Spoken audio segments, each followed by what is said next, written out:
Assalamu alaikum wa rahmatullahi wa barakatuh. Welcome everyone to And She Thrived, which serves the whole space for Muslim divorced women. We're very blessed today to have Falak Nas, who is calling in from Damascus today. How are you, Falak? I'm good, alhamdulillah. How are you? Alhamdulillah.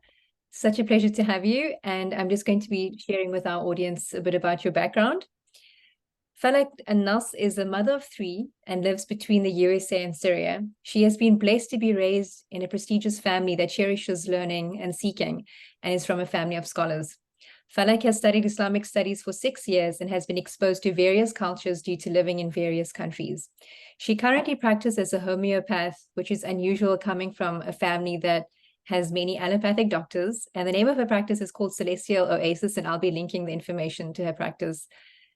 Since she was a little girl, Falak heard a verse in the Quran that says, الَّذِينَ يَسْتَمِعُونَ الْقَوْلَ فَيَتَّبِعُونَ أَحْسَنَ.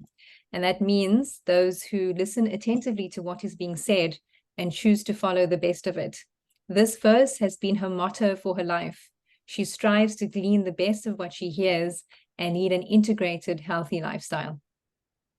So the first thing that I wanted to mention is because I've had some discussions with Falak prior to this conversation, that she doesn't want to focus exclusively on divorce because, as she's rightfully mentioned, that everyone is on some type of a healing journey, consciously or unconsciously, and even children, toddlers even, who might bear the imprint of the trauma of the parent. We are all undergoing a journey of trying to improve ourselves and be better and to overcome whatever it is that we're struggling with. So I hand it to you, Falak, if you'd like to talk a bit about that, about healing and why you feel so strongly about it, your attitude towards it. Yeah. Well, first, Bismillah ar-Rahman ar-Rahim. Thank you for having me. So healing is really a journey. It's something that you need to go throughout, through almost your whole entire life, because constantly, as long as you're living, there's something happening there in your life. It's really not what actually happened, like what happened really is how it affected the person. How some people can be traumatized with something that may not be traumatizing for somebody else. It really has so much to do with their background, with their upbringing, even their genetic makeup. So we're all going through something one way or another. So it's really a process. It's a journey that we go through throughout our whole entire life. But it's really important that we acknowledge that we constantly need to work on ourselves. The minute that we say that we're perfect, I've got it all, I know what it is, then we put ourselves in a situation where you're in a pause mode. You're like living means moving, and the movement either goes backwards or forward. If something is still, then it's not alive. Or as long as we're alive, we have to move either backward or forward. And healing is a journey, and that's why it's going, inshallah, will be moving forward, going from an unhealthy state into, inshallah, a much better state. And healing would really involve all levels. Really, you can't be healthy on a physical level, but then on an emotional or mental level, you're not healthy, or a psychological level, going through something. And it's okay to admit that you are going through something. It's not something, it's non-humane to say that you're perfect. Nobody's perfect. We all have our flaws. So healing can only be has to go on all levels: physical, emotional, mental, even eventually spiritual. Because when you balance out the physical, the emotional, the mental, and then eventually even the spiritual can be even balanced too. So yeah, that's about it. So subhanAllah has to be really holistic. It's a holistic journey. You have to go on all levels. So I know that each person is a specific, unique package, and that when a client comes to you, you have to look at all of the various factors that pertain to that individual. But is there any general advice you can give related to healing for somebody who's struggling with something that they could start today? The first thing that they could do is, as we said, really acknowledge that they need the help and try to seek that help. Just try not to suppress, because we've been raised, and like, you know, I've noticed it's everywhere, all over the world, which is very interesting. Everyone has learned to suppress and move on. Just wear a smile and move on. Pretend nothing has happened. That's not true. You're like, when you've been through something, there's something has shaken your system, and you have to acknowledge it one way or another, or else it's just that it's like you have a drawer, you just throw in that whatever thing in there and close it and pretend you don't see it. The thing is, it's just gonna rotten all, like, you know, along the day, like, you know, along the years and days, and it's only gonna get worse and worse. So the first thing is you have to acknowledge that you did go through something. Allow yourself to feel the trauma.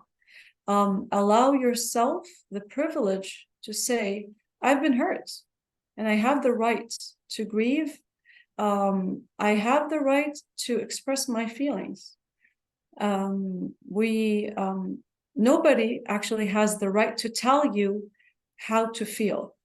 You have the right to feel whatever you want towards whatever you've been through. But what you don't have the right to do is to take out your feelings or emotions onto somebody else in a way that would affect them in a bad way.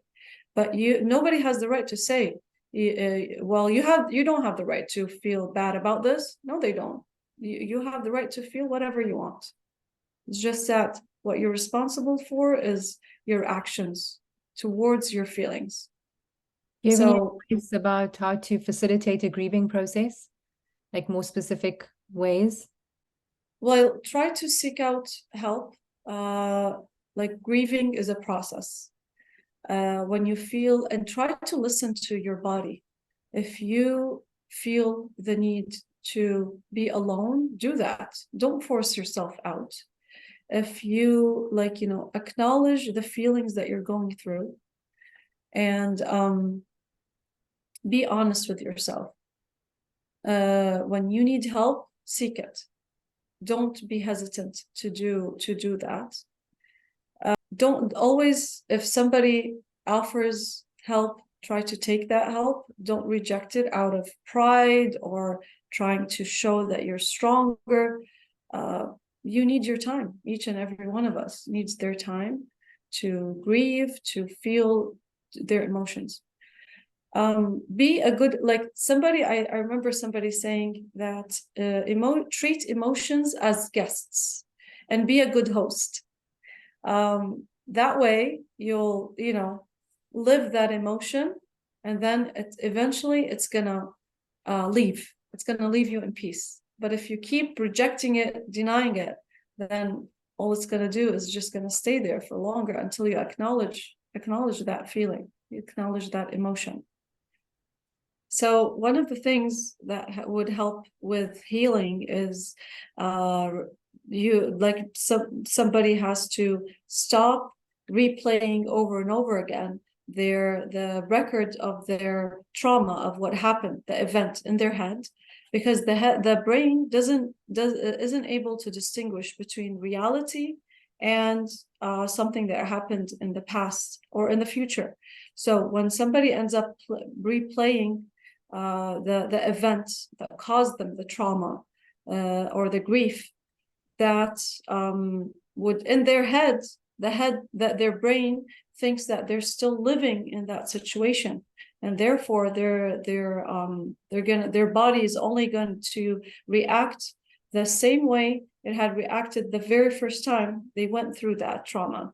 And even if they were out of that situation, the brain still believes that they're still in it, whether it was abusive relationship, losing a loved one, and you name it, whatever event that happened that caused them that grief or trauma in their life.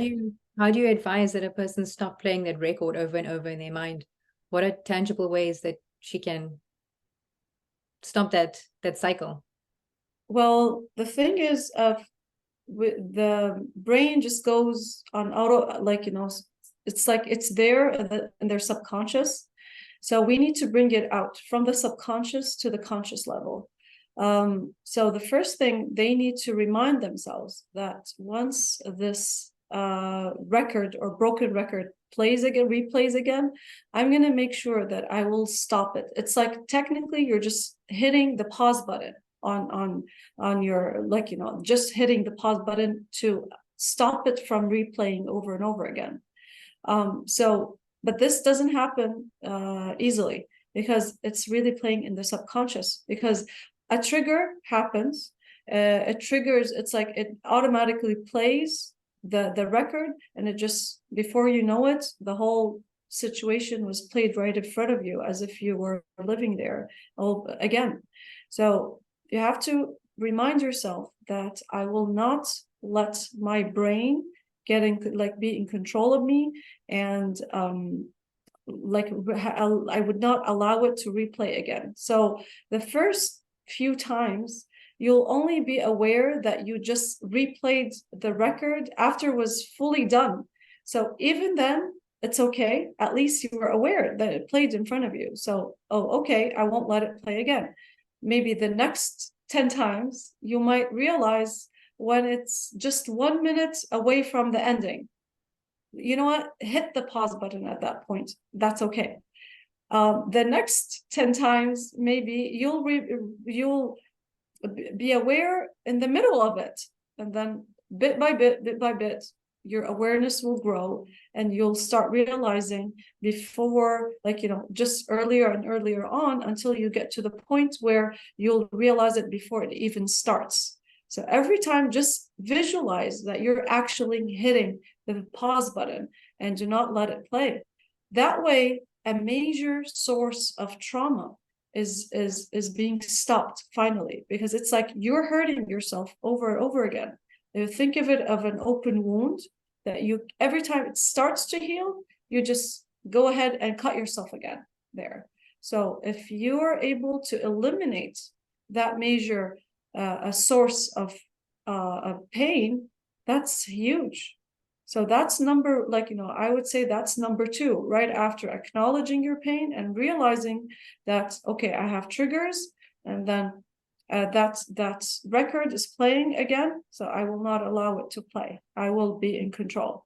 Could I just interject for number 2? What do you think? Because I do this, and I find that it's sometimes quite helpful, because it's not only just being conscious of the thought and stopping it, but replacing it with almost like a symbolical vision. So when I've gone through something that was quite upsetting and traumatic, to almost visualize like I'm digging a grave, and like taking all of those emotions and the memories and the feelings associated with that person, for example, and putting it in the grave, and almost like, I know this might sound very like dark and like, but it's because it's like you are bleeding. So it's almost like seeing like the slash, and like the blood is like almost draining, but then you like cover it with the soil and like putting flowers on the grave. But it's like saying goodbye to something. Like, I don't want to carry this with me anymore. I'm burying the situation. I find like that kind of like, because I'm a very visual person, that it almost like it's replacing it, instead of having flashbacks all the time of what happened. Okay. Now, that's a good thing if you honestly have the energy to do that. Sometimes when you're in the midst of your grief, or you've just been traumatized, you find that you don't even have the energy to even be able to visualize something new, because to visualize something new that much with that many details takes a lot of energy, really. So that's why that's one of the points that I find, that because I've tried so many ways and methods, and I find a lot of them are very, very, very useful if you had the energy to be able to apply them. So that's the main thing that I try to address, is try to simplify that process of healing as much as possible, because I've spoken to so many people. Their main problem, they've been through therapy, they've tried so many things, and they're like, I don't have the energy to do it anymore. And I want the simplest ways. It's the simpler, the better. And it's not really about how huge something is that you do. It's really about being consistent. That's why I said it's okay if you were only able to realize that the trigger that triggered you replayed your like, you know, the tragedy in front of you, and you realized it just seconds before it ended. That's okay. So even like a 1% improvement, even 0.5% is okay. Is okay. We have to be able to, that's part of like being able to heal, is to accept the tiny baby steps that we take on a daily basis, because that's like, you know, after looking back after a while, that's what makes a huge improvement. It's really being persistent, no matter how small the step that you took.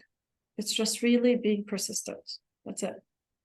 So I also wanted to ask you about, from all of the modalities of healing, you've chosen to focus on homeopathy. What is it that makes you have this this conviction that homeopathy is a very legitimate means to healing, and what you love about it? Because homeopathy, it really focuses first, like, you know, it has an, like, you know, individualized plan. No person is the same as the other. That's one. Two, and then because it works on balancing out the person on all levels. It starts with the physical, moves on to the like the emotional, the mental, and then even the spiritual. And that's, and the nice thing about it, it's just, it works, it's like, quote unquote, from behind the scenes. You just take it and then let it work its magic. So that's the beauty about homeopathy. It could affect you in places you'd never ever think it could. It's amazing. From like a personal, I've tried it personally, and I've tried it on, so I have so many clients, alhamdulillah. I've seen it on so many people. The results are amazing. Would you like to mention a few instances of, if you can share some of the questions of Yes, sure. protecting their privacy? Well, I do, like, you know, there was one of my clients who came in. She was in her like mid-20s. She had gone through some, like, you know, childhood traumas mostly. She always felt isolated from her, like, she didn't have that many friends. She was never able to, like, you know, even continue with her studies. She just starts something and quits. And that got her to believe that she's not, like, you know, she's not good enough, because that's what she's been told. That she just would not take on a project and be able to continue with it. So when she came, she had, and also she had some physical problems. She had her like asthma. She fatigue. She had fatigue. Her appetite was really, really low. She even suffered from severe PMS. So many things. But then, alhamdulillah, we started unraveling things bit by bit. It was a journey. But alhamdulillah, mashallah, right now she's very successful. She was able to finish her studies. She has, mashallah, she's so popular, has so many friends.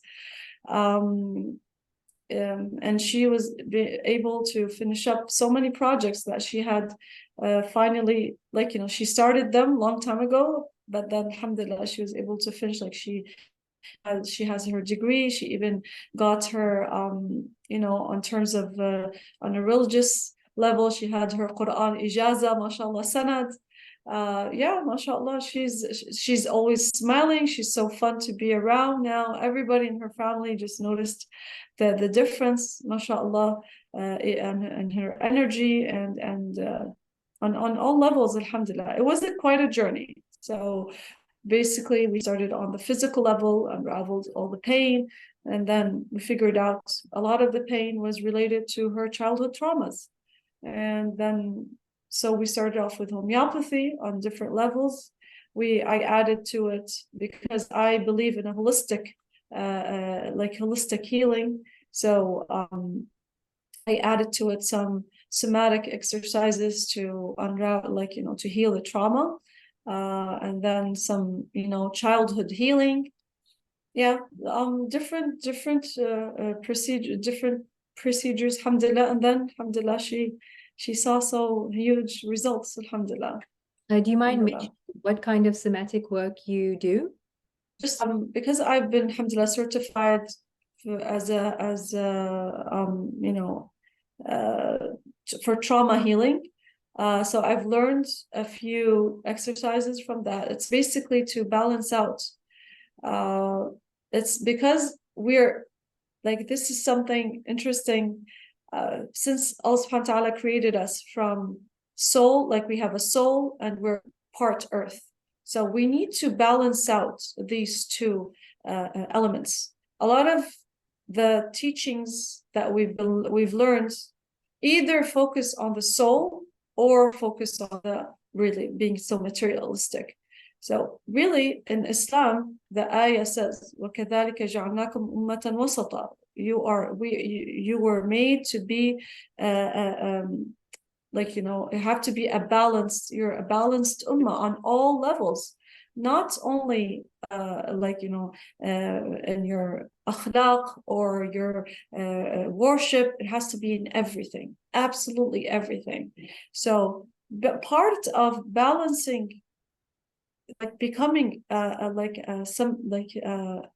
ummatan wasata, is to balance out those two seemingly contradicting energies, the heaven and the soil. So we need to balance those out, and we have to acknowledge that we are made from two, good and bad, right? Masculine and feminine. It's all dualities in us. The thing is, so many teachings always focus on one, and focusing on one doesn't work. So that's what I try to enforce on, focus on in my treatment, is to focus on balancing out the two elements, the two of them. So one of the exercises that I do is to make sure that it's called grounding. It's to learn how to feel the energy from the earth, to balance out all the spiritual rituals that we do all the time, and everyone seems to focus on so much, but a lot of them just forget that we have the other side, which is the earth. So grounding is to bring us back down to our humanity, that we're only human. And if you remember, that's one of the things that, about the beauty of our beloved Prophet Sayyidina Muhammad sallallahu alaihi wasallam. And he said, فإني أصوم وأفطر وأنام وأصلي وأرقد وأتزوج النساء فمن رغب عن سنتي فليس مني. Like he prays in the night and he sleeps, and then he fasts and he breaks his fast, and he marries women. Like so he doesn't go either or. It's both of them. فمن رغب عن سنتي فليس مني. That's the sunnah of the Prophet sallallahu alaihi wasallam. So so we need to balance out everything.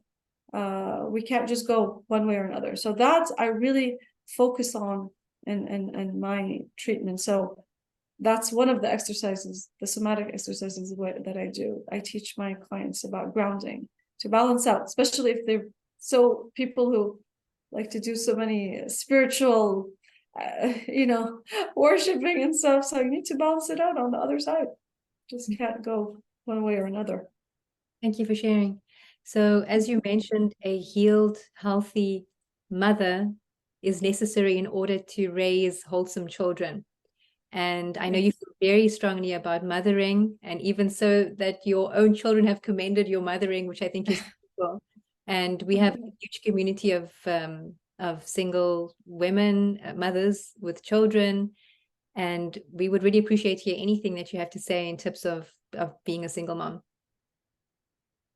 Well, number one, I would say always try to visualize what type of person you want your child to be when they're like 21 or 25.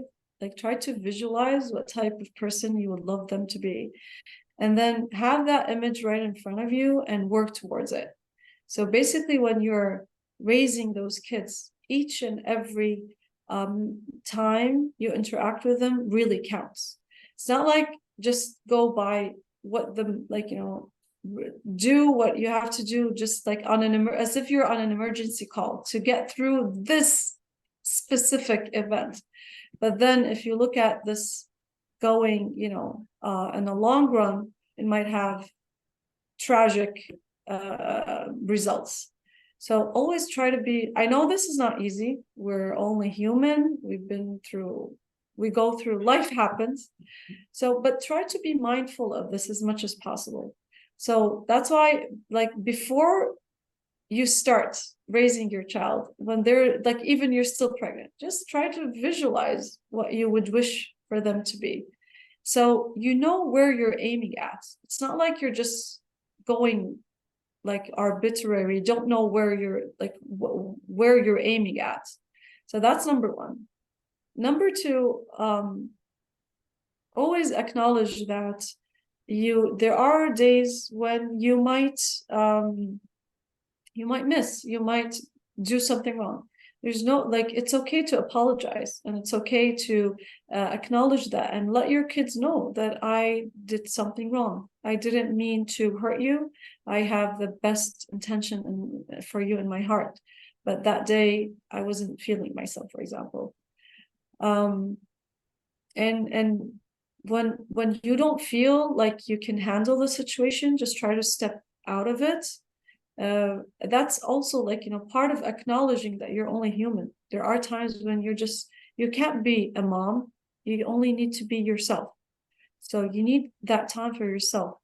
Let your child know that this is time for me, because at the end, I'm me. I'm not a mom. I'm not only your mom. I'm who I am.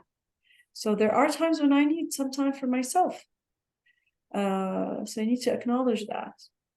And it's okay for your child to see you, like, cry one time. You don't have to show them that you're always strong, but not all the time. Like, it's okay to acknowledge one day that I'm not feeling well. Mama needs her time.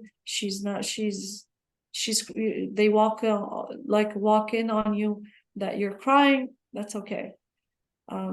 Because you're only human. Know where your limits are at, as a female, as a mom, as a human being. And it's okay. You don't have to be perfect. You're not a super mom. You're not a superhuman. We're not perfect, basically. Always make dua. Always make dua, and remember, whatever you do, whatever they, like, if they come out to be the perfect people that you wish for them to be, it's always from Allah subhanahu wa ta'ala. It's always tawfiq and fadl, and Allah subhanahu wa ta'ala gave you, granted you to be able to, the strength and the power to do that. So it's always fadl. Just always return the fadl to its owner, Allah subhanahu wa ta'ala. And remember, those kids are only guests. One day they're gonna leave, and you don't own them. You don't own them. They're just guests. So, but don't spoil them. I'm not saying to spoil them. I mean, just, again, balance things out. Always be like, try to work on balancing everything. Yeah, and make sure that you don't take anything personal. If they did something wrong one day, it's not because they're trying to annoy me. That's why they did this. It's not personal. they're just learning, they're growing up.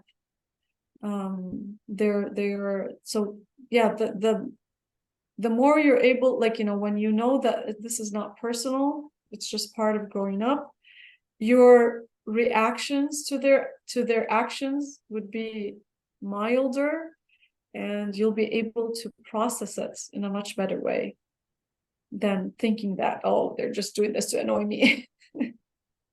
Yeah.